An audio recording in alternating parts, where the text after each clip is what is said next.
ਅੱਜ ਜਿਹੜੀ ਸ਼ਖਸੀਅਤ ਤੁਸੀਂ ਸਾਡੇ ਸਾਹਮਣੇ ਵੇਖ ਰਹੇ ਹੋ, ਅਚਾਨਕ ਇਹਨਾਂ ਨਾਲ ਵੀ ਮੁਲਾਕਾਤ ਹੋ ਗਈ। ਮਾਸ਼ਾਅੱਲਾ ਪਾਕਿਸਤਾਨ ਦੇ ਰੋਲ ਮਾਡਲ ਅਸਲੇ ਨੇ। ਟਿਕਟੌਕ ਤੇ ਕਾਫੀ ਤੁਸੀਂ ਲੋਕ ਵੇਖੇ ਹੋਗੇ ਜੋ ਗਲਤ ਤਰੀਕੇ ਨਾਲ ਫੇਮਸ ਹੁੰਦੇ ਨੇ, ਲੇਕਿਨ ਇਹਨਾਂ ਦੀ ਮੁਹੱਬਤ ਇਹ ਹਰ ਦਿਲ ਅਜ਼ੀਜ਼ ਸ਼ਖਸ ਨੇ। ਵਕਾਰ ਭਿੰਡਰ ਸਾਹਿਬ ਸਾਨੂੰ ਮਿਲੇ ਨੇ, ਇਹਨਾਂ ਨਾਲ ਗੱਲ ਕਰਾਂਗੇ। ਇਹਨਾਂ ਦੀਆਂ ਮੁਹੱਬਤਾਂ, ਇਹਨਾਂ ਦੀਆਂ ਕਾਵਿਸ਼ਾਂ, ਇਹ ਹਰ ਕਦਮ ਤੇ ਹਰ ਮੁਸ਼ਕਿਲ ਵਕਤ ਵਿੱਚ ਆਪਣੇ ਪੰਜਾਬੀ ਭਰਾਵਾਂ ਦਾ ਸਾਥ ਦਿੰਦੇ ਨੇ। ਇਹਨਾਂ ਨਾਲ ਜ਼ਰਾ ਗੱਲ ਕਰਾਂਗੇ, ਇਹਨਾਂ ਦੀ ਸਟਰਗਲ ਦੇ ਬਾਰੇ ਪੁੱਛਾਂਗੇ ਔਰ ਕੀ ਤੁਹਾਨੂੰ ਇਹ ਮੈਸੇਜ ਦੇਣਾ ਚਾਹਣਗੇ ਇਸ ਮਦਦ ਦੇ ਹਵਾਲੇ ਨਾਲ, ਤੇ ਗੱਲ करने हैं जी वकार भिंडर साहब नाल। तो मैं कोशिश करूँगा इनसे पंजाबी में बात करें क्योंकि पंजाबी हमारा कल्चर है।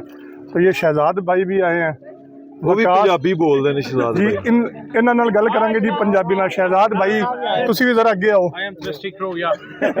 अस्सलाम वालेकुम। How are you, man? Nice to meet you. ਇਹਨਾਂ ਦੀ ਕਾਵਿਸ਼ਾਂ ਜਨਾਬ ਅਲੀ ਅਸੀਂ ਹਰ ਸਾਲ ਦੇਖਦੇ ਹਾਂ। ਮਾਸ਼ਾਅੱਲਾ ਪਿਛਲੀ ਦਫਾ ਵੀ ਇਹਨਾਂ ਨੇ ਬੜੀ ਮੁਹੱਬਤ ਤੇ ਬੜੀ ਖਲੂਸ ਨਾਲ ਤੇ ਬੜੇ ਜਜ਼ਬੇ ਨਾਲ ਵੱਧ ਚੜ੍ਹ ਕੇ ਹਿੱਸਾ ਲਿਆ ਸੀ।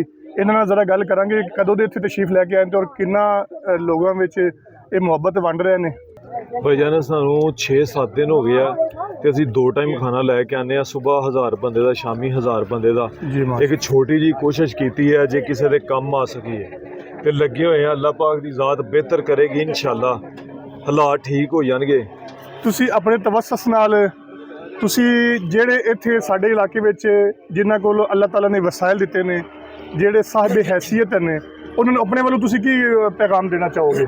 ਬਈ ਮੈਂ ਇਲਾਕਿਆਂ ਦੀ ਗੱਲ ਨਹੀਂ ਕਰਦਾ ਕਿਉਂਕਿ ਅਸੀਂ ਇੱਥੇ ਇਸ ਟਾਈਮ ਮੌਜੂਦ ਹਾਂ। ਮੈਂ ਇਹ ਗੱਲ ਕਰਦਾ ਕਿ ਪੂਰੇ ਪਾਕਿਸਤਾਨ ਦੇ ਵਿੱਚ ਠੀਕ ਹੈ ਜਿਹੜੇ ਲੋਕ ਸਾਹਿਬ ਹਸੀਅਤ ਨੇ ਜੀ, ਉਹ ਇਹਨਾਂ ਲੋਕਾਂ ਵਾਸਤੇ ਜੇ ਕੁਝ ਕਰ ਸਕਦੇ ਨੇ ਤੇ ਕਰਨ, ਕੁਝ ਵੀ ਕਰ ਸਕਦੇ ਨੇ ਤੇ ਕਰਨ, ਤਾਂ ਕਿ ਇਹ ਪੰਜਾਬ ਦਾ ਹਿੱਸਾ ਹੈ। ਇਹ ਪੰਜਾਬੀ ਆਪਣੇ ਭਰਾ ਨੇ। ਮੁਸ਼ਕਲ ਟਾਈਮ ਹੈ, ਇਹ ਨਹੀਂ ਕਿ ਲੋਕ ਭੁੱਖੇ ਨੰਗੇ ਮਰਦੇ ਨੇ।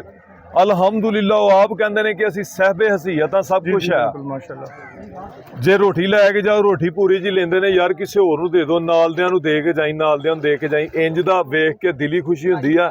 ਸਿਰਫ ਉਹਨਾਂ ਦੇ ਮੁਸ਼ਕਲ ਵਕਤ ਆ ਗਿਆ, ਮੁਸ਼ਕਲ ਵਕਤ 'ਚ ਅਸੀਂ ਉਹਨਾਂ ਦਾ ਸਹਾਰਾ ਬਣਨ ਆਇਆ। ਮਦਦ ਕਰਨ ਨਾਲ ਤੇ ਇੱਕ ਬੜਾ ਵੱਡਾ ਲਫ਼ਜ਼ ਹੈ ਮਦਦ, ਸਿਰਫ ਰੱਬ ਦੀ ਜ਼ਾਤ ਕਰਦੀ ਹੈ। ਬੰਦਾ ਬੰਦੇ ਦੇ ਸਿਰਫ ਕੰਮ ਆ ਸਕਦਾ। ਬੜੀ ਸੋਹਣੀ ਗੱਲ ਕੀਤੀ ਤੁਸੀਂ। ਵੇਖੋ ਜੀ ਇਹ ਜਜ਼ਬਾ ਸਾਡੇ ਰੋਲ ਮਾਡਲ ਪਾਕਿਸਤਾਨ ਵਿੱਚ, ਇਹਨਾਂ ਨੂੰ ਅਸੀਂ ਕਹਿੰਦੇ ਰੋਲ ਮਾਡਲ। ਤੁਸੀਂ ਜਿੰਨੇ ਵੀ ਫੇਮਸ ਟਿਕਟੋਕਰ ਵੇਖ ਲਓ ਜਾਂ ਯੂਟਿਊਬਰ ਵੇਖ ਲਓ, ਉਹਨਾਂ ਕੋਲ ਕੋਈ ਐਸਾ ਟੈਲੈਂਟ ਨਹੀਂ। ਇਹਨਾਂ ਨਾਲ ਮੁਲਾਕਾਤ ਹੋਈ, ਬੜੀ ਖੁਸ਼ੀ ਹੋਈ ਔਰ ਇਹਨਾਂ ਦਾ ਜਜ਼ਬਾ ਵੇਖ ਕੇ ਅਸੀਂ ਇਹਨਾਂ ਨੂੰ ਸਲੂਟ ਕਰਨੇ ਆ। ਅਸੀਂ ਆਪਣੇ ਇਲਾਕੇ 'ਚ ਇਹਨਾਂ ਨੂੰ ਖੁਸ਼ਾਮਦੀਦ ਕਹਿੰਦੇ ਆ। ਇਨਸ਼ਾਅੱਲਾ ਤੁਸੀਂ ਵੀ ਕੋਸ਼ਿਸ਼ ਕਰੋ ਕਿ ਜਿਹੜੇ ਸਾਹਿਬ ਹੈਸੀਅਤ ਨੇ ਛੁਪ ਛੁਪਾ ਕੇ ਜਿਵੇਂ ਵੀ ਹੋਵੇ ਤੇ ਮੁਤਾਸਰੀਨ ਦੀ ਮਦਦ ਕਰੋ। ਬਹੁਤ ਸ਼ੁਕਰੀਆ ਜਨਾਬ, ਅੱਲਾਹ ਪਾਕ ਸਲਾਮਤ ਰਹੇ। ਬਹੁਤ ਸ਼ੁਕਰੀਆ।